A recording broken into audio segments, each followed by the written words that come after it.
Magandang hapon guys! Ito na naman tayo at magluluto ng ating merienda sa hapon. Meron tayo dito saging at ito ay hihiwain lang natin ng 3 hiwa lang.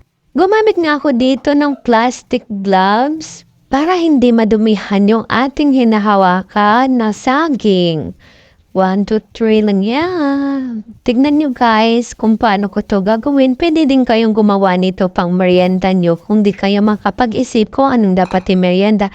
At kumuha naman ako ng malokong at ilagay ko itong harina na binili ko sa bayan na 1/4 lang pero hindi lahat ay ilalagay ko. Lagay lang ako ng konti dyan tapos kukuha ako ng manloko at maglagay ng tubig dyan kahit konti lang. Huwag masyadong marami guys, yung katamtaman lang para hindi masayang ang ginagawa nyo. At maglagay na nga rin ako dito ng food color at konti lang, hindi po sobrang maraming guys.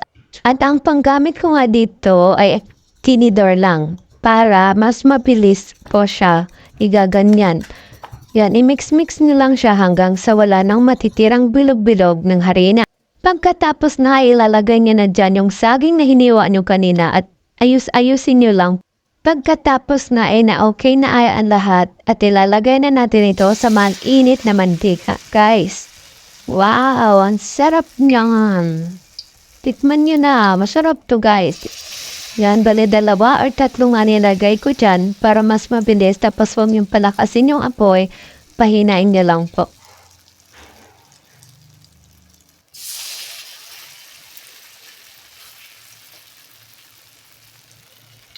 Wow! Luto na at pag golden brown ay pwede na natin yan kunin at ilalagay natin dito sa asukal. Yan, nagaganyan lang natin siya para may asukal ang lahat. Mas mabuti kasi para matpantay. Sarap guys, tikman nyo na at or di kaya gagawa na rin kayo. 1, 2, 3, 4, 5, 6. So, bali 6 ang ating natapos. Tingin.